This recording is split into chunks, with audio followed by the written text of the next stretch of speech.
Gentlemen, congratulations on your nomination. You know, as the chairman of this important committee knows, Alaska constitutes 3 pillars of America's military might. We are the cornerstone of missile defense for the whole nation. All the radar, ground-based missile interceptors are almost all in Alaska. We're the hub of air combat power. By the end of this year, we'll have over 100 fifth-generation fighters based in Alaska. No place on the planet Earth has 100 fifth-gen fighters in one location. And we're a platform for expeditionary forces to deploy anywhere in the world on a moment's notice. We're very close to a lot of the hot spots in Asia, much closer than any place in the United States, and even places much closer than places like Australia. A lot of people don't know that. So whether you've been to Alaska or not, I'd like to get a commitment from each of you early in your tenure to come up to Alaska, either with me or with your team, to see firsthand the critical importance of my state to the national security of our nation. Mr. Storch, why don't we just go down the line? The answer is yes. Yeah, no, I'm trying to make sure my mic is on. Yes, I've never been to Alaska. I know it's an important place. I'd be honored to visit there and understand the issues, sir. Right, so you're committing to come to Alaska? Sure. Yes, okay, great. Dr. Martinez? Sir, the answer is yes. Great, thank you, good. Senator, Alaska is critical and is positioned uniquely on the globe.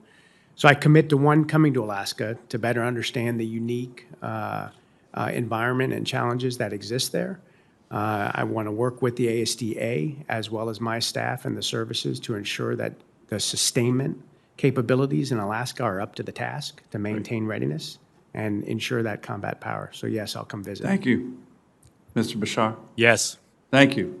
I want to follow up on Senator Hirono's talk about Red Hill. I was recently out in the Indo-PACOM AOR, and I will tell you, I mean, I don't have to, she's doing a great job, but this is a huge issue, and I certainly want to work with her in this committee. When we're talking about strategic location, Mr. Lohman, I'd actually like to get your commitment as you're looking at the really complex issues here, and they are complex, but it's logistics in the Indo-PACOM theater. One area that hasn't got a lot of a discussion on this, the U.S. Navy has been thinking strongly about warming up the very strategically located naval base, former naval base of Adak, Alaska. It's further west than Hawaii. It's way out in the Aleutian Island chain, but it's a big former base with massive fuel storage capabilities. I'm not sure it's the answer, but it's something that certainly should be looked at as this really complicated and difficult issue in Hawaii is being addressed. Can I get your commitment, Mr. Lohman, to just take a look at that as one potential part of the solution? As Senator Hirono mentioned, having the logistics and fueling capability in the Indo-PACOM region is enormously important, especially to our Navy fleet. This is one element of a potential solution that hasn't been looked at, and I think it should be looked at. Can I get your commitment to look at that? Senator, I think all options in this case should be on the table. And so if confirmed, I'll work with Transcom, DLA, and the other OSD stakeholders to, one, expeditiously complete the review and the study and make the appropriate recommendations. Great, thank you. And I do want to work with Senator Hirono on this as well. Mr. Storch and Mr. Bashar, one issue that I've been focused on, because I think it's been misreported, and to be perfectly honest, I think it's been a blight, unfortunately, from some members of this administration on the military force itself, is this issue on extremism. We don't want any extremist actors in our military. Unfortunately, I think when Undersecretary Call came before this committee, he said that stamping out systemic racism in the ranks was one of his top priorities. I asked him, wow, that's a pretty broad statement. Do you have any data on that? He had no data, of course.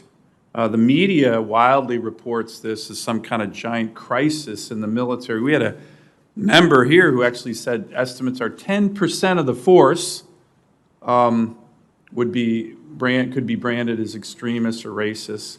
When the military actually did the study, finally, they found that less than 100 cases in a force of over 2 million were undertaking prohibited extremist activity. Now, look, we want zero, but that's 0.005% of the force.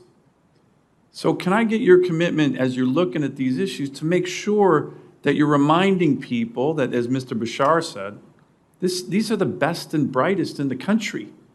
And wild claims that the Washington Post and other media constantly throw out there, they're clueless, really besmirches the men and women in the force who do what less than 1% of people in our country do, which is raise their hand and volunteer to protect the Constitution and their fellow Americans. So, Mr. Storch, Mr. Bashar, can I get your commitment on that issue to make sure you're looking at it with the data, not with these wild claims? Undersecretary Call was no help on this. But it's a really important issue, and a lot of members are feeling kind of like these accusations are directed at them, which it's really outrageous.